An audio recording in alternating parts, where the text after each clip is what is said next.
Order, order. Hello and welcome to Reporters Without Orders, a podcast where we talk about what made news, what didn't, and some things that absolutely shouldn't have. I'm your host Tanishka Sodhi, and joining us today is my colleague Basant Kumar. Basant is joining us from Zoom because he is currently on ground in Orissa reporting on the aftermath of the horrific train accident which took place on the night of 2nd June. According to official figures, at the time of recording this podcast at 11 a.m. on 7 June, 278 people have died, although survivors of the accident have suggested that the real toll is much higher. Basant reached Orissa a day after the accident and has been doing some brilliant, sensitive ground reports. At the time of recording this podcast, we have 5 ground reports about the incident, which you can find on newslaundry.com, hindi.newslaundry.com, and on our YouTube channel. Hi, Basant. How are you doing? Hello. बढ़िया। What is the current situation on ground, Basant, if you can tell us? जहाँ पे बालासोर में जहाँ पे ये accident हुआ था, 3 train आपस में भिड़ गई थी, वहाँ पर तो सब कुछ नॉर्मल हो गया है और सोमवार को मैं वहाँ था और ट्रेनें चलने लगी थी। वहाँ पे ट्रैक बहुत तेजी से बना और वहाँ पे ट्रेन थोड़ी धीरे-धीरे चल रही है क्योंकि ट्रैक बिल्कुल नया है और ट्रैक का टेस्ट भी चल रहा है। तो ट्रैक मतलब वहाँ पे ट्रेनें चलने लगे, यातायात शुरू हो गया। जो डब्बे टूट गए या जो भी क्षतिग्रस्त हुए, उसको आसपास जो रेलवे स्टेशन है उसके आसपास उसे साइड में गिरा दिया गया है और यातायात शुरू हो गया है। दूसरी तरफ सीबीआई जांच भी इस पे चलने लगी है। सीबीआई की टीम भी वहाँ पहुंची थी जहाँ पे घटना हुआ है। So one of Basant's ground reports is a moving video about people searching for the bodies of their loved ones. Another report is a survivor's account of what happened. One is a fact check that debunks communal disinformation.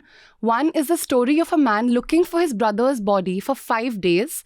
And the last one is the account of eyewitnesses and first responders. Basant, I'd like to start by talking about one of your first ground reports, which is about people searching for the bodies of their loved ones. What is the majority sentiment right now? What are people feeling when you were there on ground? Because in the video, it seemed that people were calm, composed, and had accepted the reality of things. Is that the case? हाँ, जब हम लोग मतलब पहुंचे मतलब भुवनेश्वर से जब मैं बालासोर पहुंचा जहां दुर्घटना हुई है, तो मेरा मकसद था ट्रैक पे जाने का जहां एक्सीडेंट हुआ है और वहां से पहले ग्राउंड रिपोर्ट करने का।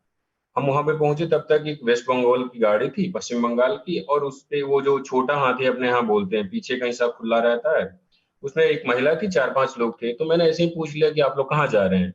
बंगाल नंबर की गाड़ी थी, तो उन्होंने कहा कि हमारे बॉडी नहीं मिल रही है और हमें बताया गया कि कहीं और बॉडी भेजा गया है।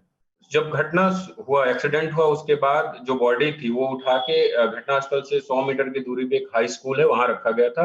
आप सबने एक वीडियो भी देखा होगा, जो बॉडी ऐसे पड़ी हुई है काफी बदहाल की स्थिति में। फिर वहां से प्रशासन ने बॉडी उठा के बालासोर शहर में एक बहुत सा बड़ा सा गोडाउन है, वहां रख दिया। वहां बर्फ की सिल्ली पे रखा गया था, लेकिन लगभग 200 मतलब 250 तक बॉडी वहां पे रखी हुई थी।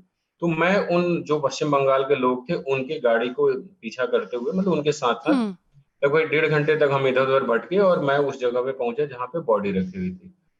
मतलब आप यकीन नहीं करेंगी, घटना के दूसरे दिन मतलब 24 घंटे के बाद की बात कर रहा हूँ मैं। शुक्रवार को घटना हुआ था और शनिवार की रात को हम लोग थे वहां पे, लगभग 24 घंटे बाद। इतनी तेज बदबू आ रही थी जहां पे बॉडी रखी, तो वहां से एंटर किया, इतनी तेज कि आप ट्रिपल मास्क लगा लें तब भी आपको दिक्कत होने लगी थी। और बॉडी की स्थिति बेहद खराब थी। कुछ मतलब हमने वीडियो में हम दिखा नहीं सकते थे, मैंने वीडियो भेजा था। किसी का चेहरा नहीं है, किसी का पेट नहीं है, किसी का पैर नहीं है, और उन सब में 250 के करीब लगभग इतने ही बॉडी थे वहां पे।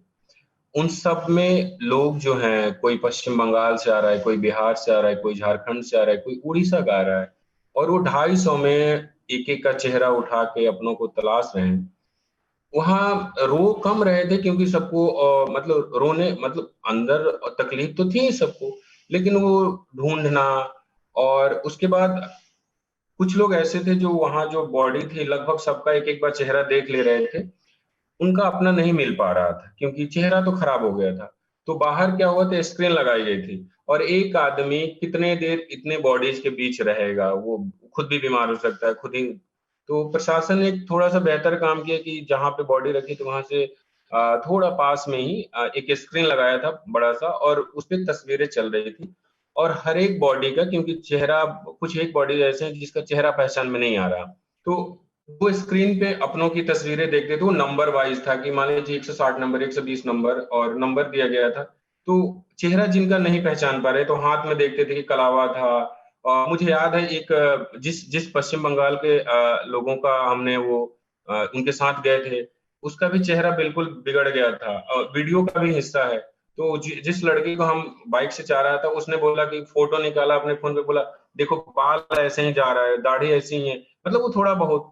तो वो छोटे छोटे हिस्सों से वो अपनों को पहचान रहे थे। तो लेकिन रात को वहां से बॉडी सब अलग अलग भुवनेश्वर भेज दी गई, क्योंकि बॉडी खराब हो रही थी, लोगों का पेट फूल रहा था, और बर्फ की सिले से इतना पानी भर गया था वो पिघल पिघल के कि वहां चलना मुश्किल हो गया गर्मी था। के वजह से भी बॉडी ज़्यादा जल्दी डिकम्पोज होती है, जी, राइट? जी, ओके, जी। और लोग थे वहाँ हेल्प करने के लिए एडमिनिस्ट्रेशन के साइड से?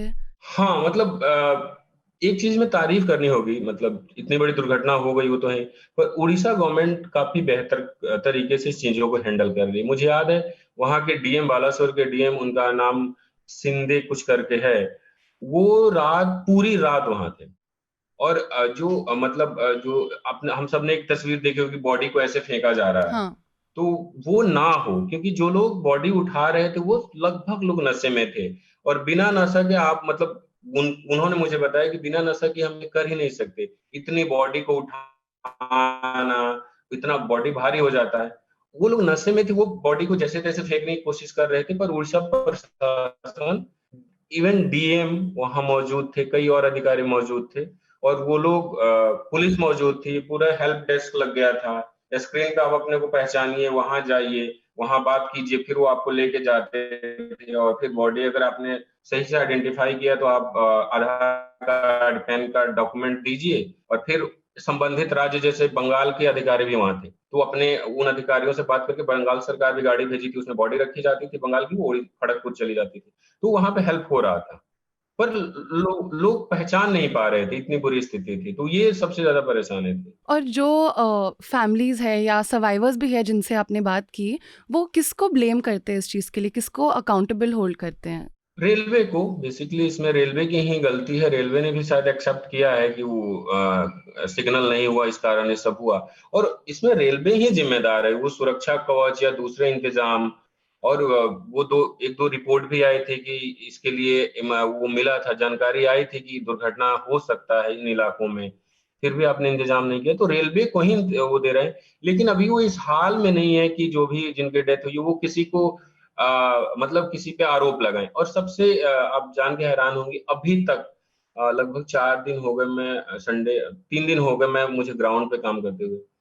जितने लोग मिले हैं, जिनके परिजन मिले हैं, वो सब वो तबका है जो बेहद गरीब है।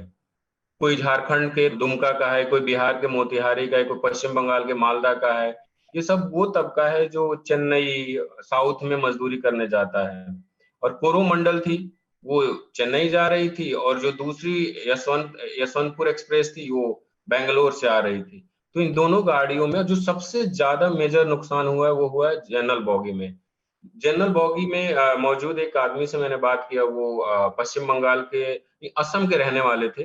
वो और उनकी पत्नी ट्रैवल कर रहे थे, और उन्होंने मुझे बताया, उनका हाथ का इशारा ऐसा था कि देखिए, उन्होंने कहा कि 2 जनरल बॉगी ऐसे हो गए थे।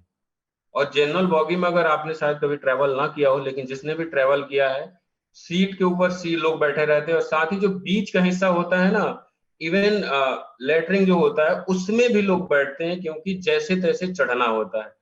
तो वो दोनों बॉगी ना ऐसे चिपक गई थी। तो जनरल में काफ़ी ज़्यादा नुकसान हुआ है, और ये तमाम लोग वही लोग हैं, जो जनरल से ट्रैवल कर रहे थे मज़दूरी करने। और ये लोग उतने पढ़े-लिखा तबका है नहीं कि किसी को ब्लेम करें, वो तो इसी फिराक में है कि उसका अपना मिल जाए। आपकी एक video story, Basant ji, is about Vrindavan Barik, who was on board Coromandel Express, and he's one of the only survivors from his coach. There were around 200 people, he said, in his coach, but only 5 to 6 people survived. So, आपकी video में उन्होंने भी बोला है कि the government records which say that 278 people have died, it's a lie, and the real number is much more. Why does he think so, and is this a common belief among the people you spoke to? हाँ, और ये सच में आप जिनसे भी बात कीजिए, वो लोग जो डे वन से वहाँ पे हैं, कुछ लोग सामाजिक कार्यकर्ता हैं, कुछ लोग लोकल हैं जो उधर काम करते हैं, उन जिनका घर है, या जो इस ट्रेन के अंदर थे, बच गए किसी भी तरीके से। सबका सबका एक बात तो कहना है कि सरकारी डेटा जो है वो बेहद ही कम है। और एनडीआरएफ के लोग जो उस वक़्त बचाव में थे, मैं कम से कम 10 एनडीआरएफ के लोगों से बात किया, वो ऑन रिकॉर्ड बात नहीं करते हैं उनका नियम के मुताबिक। पर एक एनडीआरएफ के अधिकारी ने मुझे बताया, वो शायद बिहार के रहने वाले थे या महाराष्ट्र के, मैंने अपनी कॉपी में लिखा है कि उन उन लोगों ने मतलब उनकी टीम मतलब 2-3 लोगों ने ऐसे करके कम से कम 60 बॉडी निकाली थी। और ये 1-2 लोग की बात कर रहे थे, और कम से कम मतलब उनका उनका डेटा था कि कम से कम 700-800 लोग मरे हैं। ये जिनका आप ज़िक्र कर रहे हैं वृंदावन का, इन्होंने तो काफ़ी ज़्यादा डेटा दे दिया। वो काफ़ी मतलब मैंने उनसे पूछा कि आप इतना लंबा डेटा दे रहे हैं, तो बोला कि आप मानिए कि एक जनरल बोगी में कम से कम 300 लोग होते हैं और 600 लोग 2 बोगी में हैं, और जनरल बोगी का डब्बा जब ऐसे चिपक गया तो क्या हुआ होगा? मैं जिस एस 2 बोगी में था कोरोमंडल के, उसमें लगभग 200 लोग सवार थे। 6 लोग बचे, बाकी लोग कहाँ गए? तो ये आंकड़ा ज़्यादा है। अब बॉडी कहाँ गई, कैसे हुआ, ये इन्वेस्टिगेशन का हिस्सा है, रेलवे बताएगा। हो सकता है अभी जिनका इलाज चल रहा है उसमें भगवान न करे वृद्धि हो, लोग बच जाएँ। लेकिन आंकड़े जिनसे भी आप बात करिए ना, जो भी प्रत्यक्षदर्शी है जो वहाँ था, जो भी आई विटनेस है, वो यही कह रहा है कि ये 278 तो नहीं है। मिनिमम 500 बता रहे हैं, ज़्यादा तो लोग 1000, 1200, 1500 कह रहे हैं।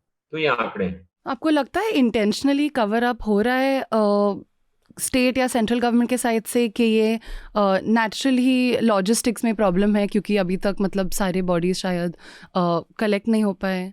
देखिए, कभी भी जब कोई भी ट्रेजेडी होती है, चाहे मतलब न कोई भी ट्रेजेडी हो, बड़ा दुर्घटना हो, तो आंकड़े कम बताए जाते हैं, ये एक माना हुआ बात है। ठीक है? और गवर्नमेंट क्यों बताती है, ये तो इन्वेस्टिगेशन का, और रिपोर्टर इस पे मेहनत कर रहे हैं, बहुत सारे रिपोर्टर रिपोर्ट करने की कोशिश कर रहे हैं कि बॉडी गई कहाँ? आखिर क्या हुआ? जब लोग कह रहे हैं, जो लोग बचाने वाले थे वो कह रहे हैं कि इतने लोगों की डेथ हुई है, तो कहाँ है, बॉडी कहाँ है? तो लेकिन वही है कि एक बात, हम जब से जर्नलिज्म में आए हैं और जब से थोड़ा बहुत समझ हुआ है, जब भी कुछ कोई दुर्घटना होती है, गवर्नमेंट कहती है कि 60 लोग मरे हैं, एक कॉमन बात कही जाती है कि ये कम डेटा है, मौत ज़्यादा हुई है। ये जैसे कंजर्वेटिव फिगर है। केदारनाथ ट्रेजेडी में भी यही बातें सामने आई थी। उसमें तो बॉडी पता ही नहीं चला था, क्योंकि वो बहा के कहीं-कहीं नदी ले जा रही थी। यहाँ पे पता चल सकता है, लेकिन वही है कि दिक्कत पता है क्या है? देखिए, जो रिजर्वेशन वाले लोग हैं, जिन्होंने टिकट बुक कराया होगा, अगर उनका कोई अपना गायब हुआ है, तो वो डेटा निकालना आसान है कि उन्होंने तो भाई टिकट लिया है, उनका डिटेल है और वो नहीं मिल रहे हैं। जनरल में क्या होता है कि आप जाइए रेलवे स्टेशन पे, एक टिकट कराइए कि हमको नई दिल्ली जाना है, एक्सप्रेस का जनरल डब्बा। उसपे कौन-सी ट्रेन से आप जाएँगे, आपका नाम क्या है, आपका पता क्या है, कुछ नहीं लिखा होता। ऐसे में अब जो लोग हैं कि कहेंगे कि हमारा बंदा जनरल में सफ़र कर रहा है, तो वो साबित कैसे करेगा कि मेरा ये था? तो ये सबसे बड़ी परेशानी है, और सबसे ज़्यादा डेथ जनरल में हुई है। लेकिन एक बात ये सत्य है कि डेथ ज़्यादा है, और ये मैं नहीं कह रहा, जो अपने वीडियो में भी तमाम लोग कह रहे हैं, जो ट्रेन में थे उन्होंने कहा, जो आस-पास के लोग हैं वो कह रहे हैं, और जो हादसे का दृश्य है, वो भी कह रहा है कि बॉगी ऐसे उठती है, फिर गिरती है, फिर पलट जाती है। जो 2 जनरल डब्बा ऐसे चिपक जाता है, तो डेथ तो हुई है। We'll speak to Basant in more detail about all of his ground reports from Orissa, but this is all that we have for the video segment of the podcast. To catch the rest of the podcast, head on to newslaundry.com or wherever you get your podcasts, such as Apple, Google, or Spotify. The subscription model is something that keeps News Laundry afloat, but we need hundreds and thousands of people to completely transform the news ecosystem. So you pay for news, so it serves you. So click on the link with this video, subscribe to News Laundry and pay to keep news free, और गर्व से कहो, मेरे खर्च पर आज़ाद है खबरें।